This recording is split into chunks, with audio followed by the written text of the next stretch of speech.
Hi, it's Laura Giles, your host of Modern Animism Radio. Thanks for being here. So today, we originally were supposed to be talking with somebody who is an author and shared her experiences about what it means to be a walk-in. But, Mercury's in retrograde, and it didn't work out. But I thought, it's an important topic to talk about because lots of things are happening kind of synchronistically that show that there's a shift happening. I have come across some people who may be having this experience, so I think it's something we need to talk about anyway. So we're going to do that, even though I'm not a walk-in. But before we get into that, let's first give gratitude to the elements and ancestors. I acknowledge and thank the earth that represents the material world, our bodies, our stability, our survival. I thank you for supporting us and helping us to see the beauty through our lenses. I acknowledge and thank the air for giving us oxygen to breathe, ideas, and the means to communicate them so that we can connect.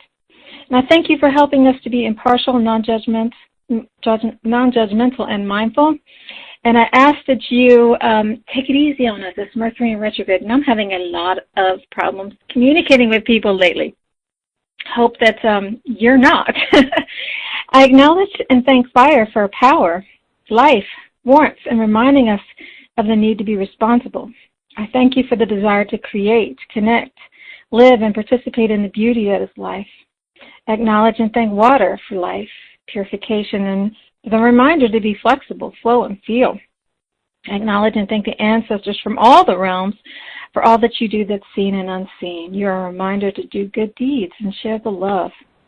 I also want to thank our listeners for tuning in, sending lots of gratitude to those who subscribe and share the show. I can't remember how many countries we're in now, but it's a lot. So it's really good to see those stats going up and new countries popping in. And when you share the show and subscribe, that's how we get the word out. So it's helping. Thank you so much. You can also help by donating. There's a button on our website at www.pansociety.net, or you can do that from the Podbean app if that's how you're listening. So without further ado, let's talk about this walk-in thing. So if this is a new term to you, basically what this means is that so when we're born, we have one spirit per body. That's how it's supposed to be anyway. I guess it could be something a little different, but that would be unusual. And there's an agreement before birth that one spirit will walk out, usually in adulthood, but not always, and another one will come in. And the reason for this is to bypass the baby phase. Now, to my thinking, I think being a baby is part of life. It's part of development. There's a lot of learning that goes into that, and it's part of that circle. But in this walk-in idea, it's like you only have limited power when you're a baby, and so you aren't able to influence the world in ways that maybe you'd like to as an adult. And so the walk-in thing is like a shortcut, given the baby phase to be a shortcut. And keep in mind, I'm not a walk-in, so I'm telling you the things that I understand from what I've read in books. So let me back up and kind of give you a rundown of how I know what I know. So in the 80s, there was this book by Ruth Montgomery, and she is a political writer, like a member of the mainstream media, very well respected, that kind of thing. And then she starts writing about spiritual stuff. She starts writing about channeling Arthur, I think his name is Arthur Ford, somebody Ford, who's a friend of hers, a colleague, and then she gets into aliens, and she gets into walk-ins. So it was a real huge departure for her, and really big risk to her professional reputation.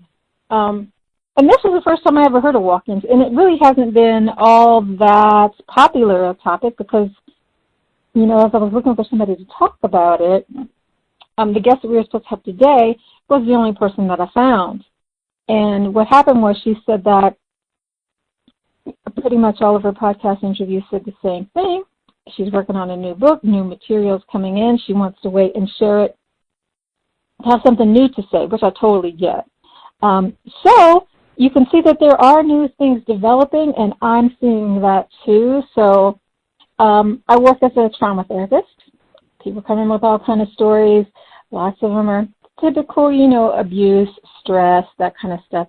And some of them are not so typical. Sometimes they have stories about strange experiences that they maybe don't want to share, don't know how to share because they're just so bizarre. So things like ghosts or ETs coming in the room at night and harming them in some way, or molesting them, or just scaring them, or maybe they have these experiences that they can't explain, the supernatural types of things. And so lately I'm seeing more of this, and the stories that I'm hearing from people do suggest that there's some sort of quickening happening. When we're talking about awakenings and all of that, that does seem to be the case. There's a shift happening.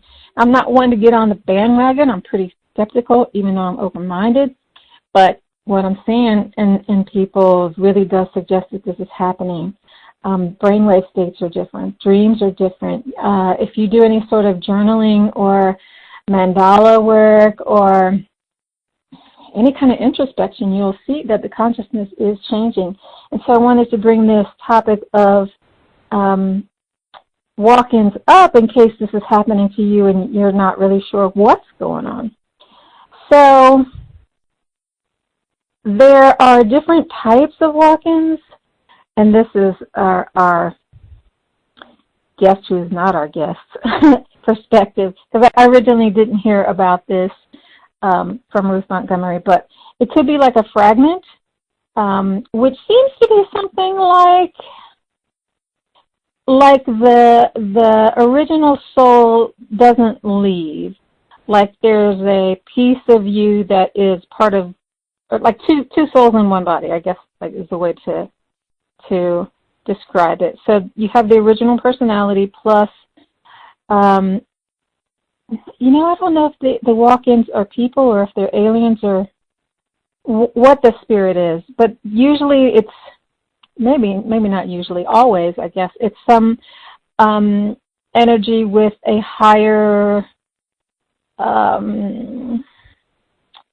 vibration who has a purpose to do something different, special, bigger than the terminology is kind of weird because I don't want to insert any judgment, but than a normal human being that grows up the normal way.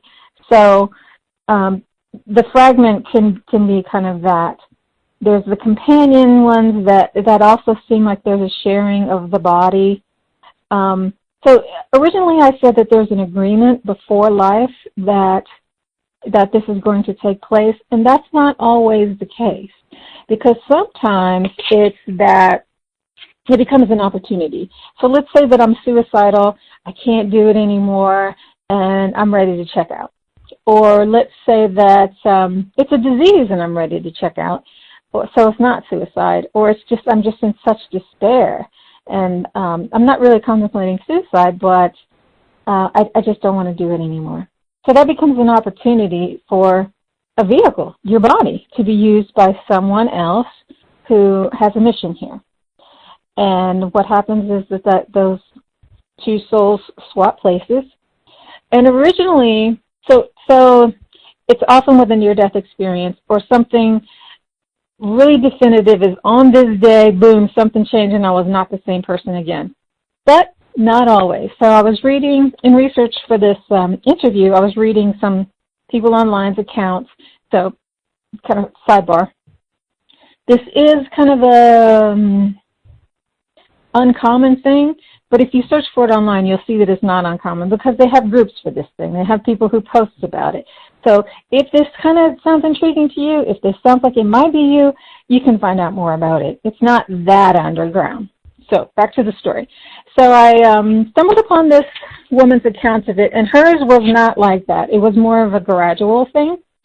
And so it could be either, but usually it's, I was in a car accident, broke most of the bones in my body, spent this much time in the hospital, and when I recovered, I was a totally different person. And the reason for that is because it's not a get-out-of-jail-free card. The person who is coming in has the obligation to finish things up.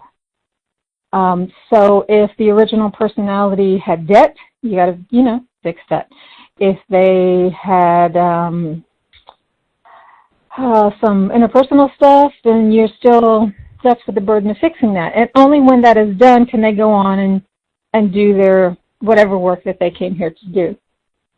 So let's say that I had a best friend for all my life. And then walk-in happens, and next thing you know, we're not friends anymore. Not to say that there was an argument or anything, but it's just not a fit anymore, and I'm really not the same person anymore. So old relationships can go away. You know, our ties with our job, our ties with our family just might not be there anymore. Our passions just change. There's often a radical personality shift. Things that you used to care about, you don't care about anymore. Things that you weren't interested in are now really, really important to you. There's also a interest in, I don't want to say metaphysical, because it might not be metaphysical. Maybe it's science. Maybe, it could be anything. But things that are for the greater good, I would say that that's a commonality. So your life becomes not just about you, but serving. And sometimes the service is not in a big way. I kind of get suspicious about people who are the chosen one. Like whenever something happens and, it's to make you rich and famous and special, I get a little suspicious, Sounds a little bit like ego. So I think it's good to be cautious about that. And with this walk-in thing, it's not just you're here to save the world. Maybe you're here to start planting seeds about the environment, and that's a really, really important thing. Or maybe you're here to do a sustainability something, or to create an invention that helps mankind, or just to sow love into a community and change the vibration of it. I don't know. So don't think that I'm saying that, you're a chosen one. There's lots of things out there that's like, I'm this, I'm special. I'm an empath. I'm here to save the world. I'm a shaman. I'm here to save the world. So it's not that kind of thing. Not to say that, those people don't exist. Obviously, there are empaths and there are shamans. But it's not there to separate you. It's there for you to serve. So I would think of it in that way. Let's see, what other things can I tell you about the walk-in? So how the soul exchange happens. It seems like it happens pretty instantaneously. Like if it happens in a car accident, then boom, it's like one's in, one's out.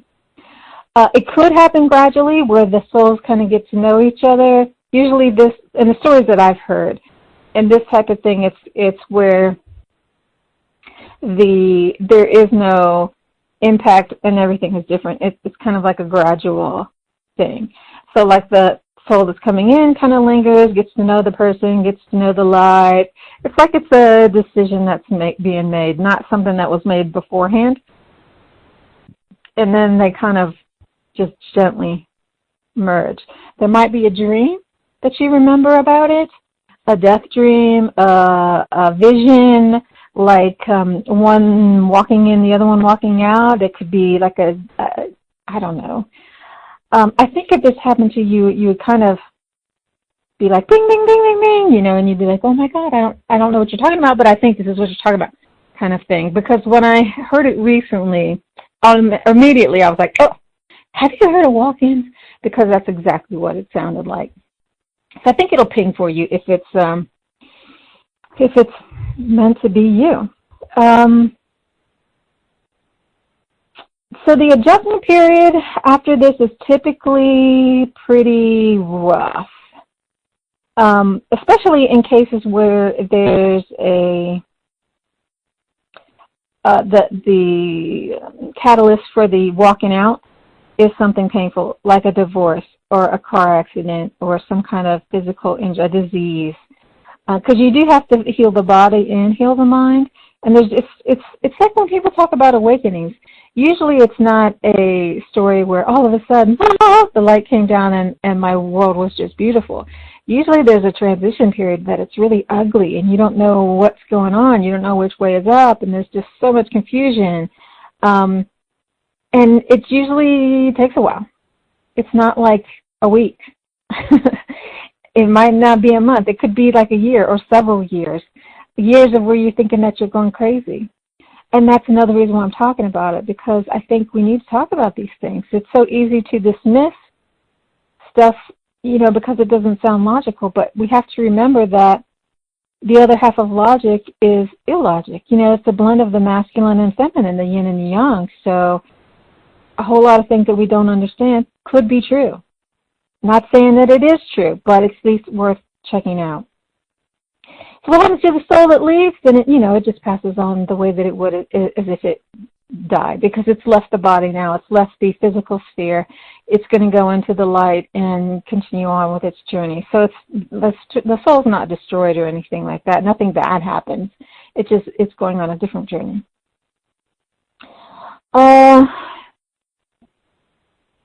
So let's see. How would you know that you're a walk-in? I don't really know the answer to that. I think it's just something that is revealed to you.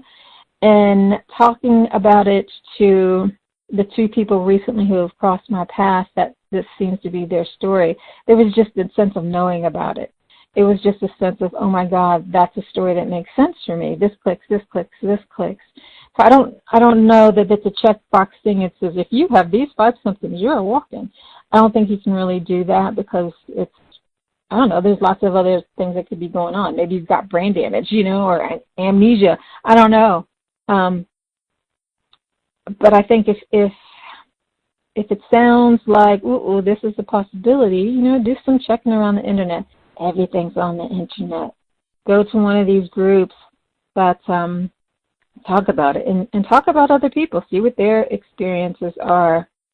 But if you are somebody who is suicidal, or somebody who's just ready to go, you're sick and tired, and you're just like, hey, man, this could be my way out, you're thinking, well, how do I do that?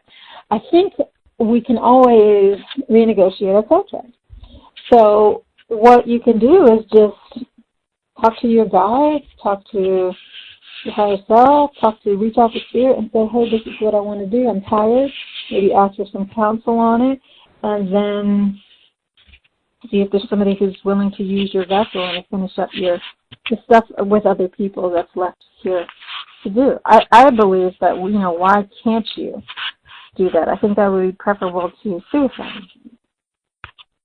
So it's not a get out of karma free card. Your business with your loved ones, your job, your your spouse, if you're walking out of a divorce situation. They do have to be finished with them, but your karma stays with you. It doesn't come with the walk-in. So it's kind of like once you realize, okay, this is not my life anymore, you have a choice to step into your own karma.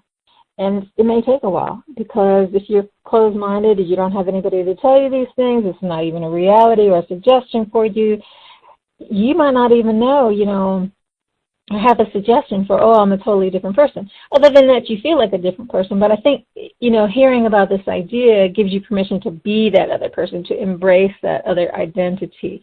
Because it's hard to break habits, and it's hard to break a habit of the body and the mind and the identity.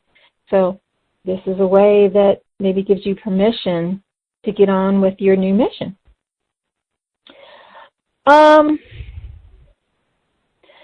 As to why this is only open to spiritually advanced souls, I think it would make sense because it's just part of the deal to go through all of life, to be a baby, to be an adolescent, to, you want the whole experience.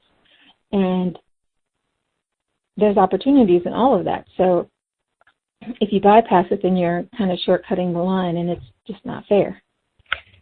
So, I don't know. That's my thoughts on it. There is an organization for walk-ins. It's called WalkIn Evolution International. If you're curious about it, you can look it up.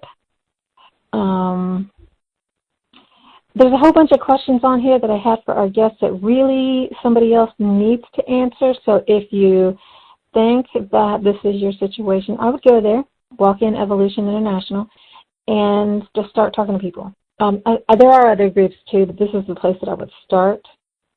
it doesn't appear that religion figures into this at all. None of the people that I've talked to, none of the books that I've read say that this is a Christian thing. This is a animist thing. This is a anything thing. For my 2 cents, once you get in the realm of the spirit, the labels don't matter anyway. It's just something that we construct to help us to make sense of things. You know, we like boxes. We like boundaries. It helps us to stay in control. If I only have to deal with this little piece of it in this framework, then it makes it easier to access. But if you think about the whole world, it's gigantic. That's a really, really, really, really, really big chunk to navigate. And so for people with our low density and our slow vibrations, we need our little boxes. But I wouldn't think that, I don't think that even to call them spiritually advanced or to say, you know, this is a religious thing, this is animism, this is that, it really doesn't matter. Not at all. And I don't see that, you know, I've never seen anybody that's a walk-in saying, here, I'm here to lead you to Jesus. It's bigger than that.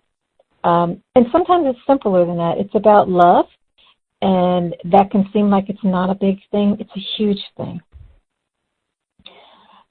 One thing that I do think is important to talk about is that this is not possession. So this is not someone coming in and controlling you against your will. It's an agreement, and it's not malevolent. And it's also not dissociative identity disorder, meaning that it's not where there's a bunch of different people or personalities occupying one person and there's not a whole lot of control. So I have seen people talk about, you know, well, you're just crazy, or you're possessed. It's not that at all. There is a confusing time of transition where you might not know what's going on and it all seems really weird, or you might not even have a sense of that at all. You just might feel kind of off. It really depends on the person and the situation, especially if you're like in a coma or something and, you know, you're just kind of out of it for a while. So it really, really is different depending on the person. And, yeah, I think everybody just, you know, you kind of have to accept that it's different. You don't. It's not a cookie cutter thing. So this is not the show that I wanted to have, but I did want to get the topic out there. I'd love to hear your questions, comments. Don't forget to go to WalkIn Evolution International if you think that this could be you, somebody in your life maybe. Oh my God, that's what happened to my husband, I think. Or, you know, I mean, it could give a lot of explanations for things that didn't happen to you but happened around you, to somebody that you know, and you're just like, you know, what happened? This person did a 360, or not 360, a 180, you know.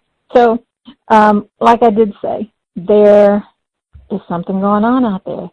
Energies are changing. We need to adapt to new ideas. We need to adapt to new practices, maybe, to accommodate all of this new energy. And I'm not sure where that's going. I'm not sure what that means, but just throwing out ideas. I actually talk about a lot of things here that I might not even believe in, just to, you know, hedge my bets maybe. Maybe this is something that'll mean something to me later. Maybe this is something that's true. Maybe this is something that you're already doing or know about. So I just want to share ideas. If you like it, don't like it, that's on you. It's totally okay. So I would like to hear your opinions, though. And that's our show. Thank you all for tuning in. If you want to join the conversation, check out our group on Facebook. We're also on Instagram and Twitter, if those are your preferred platforms. And what's the other one? There's another one. I'm blanking out. You can also send me an email at laura@pansociety.net. Get tons of emails all the time. Tell me what you love, what you want more of. I'm Laura Giles. I'll see you next week. Ciao.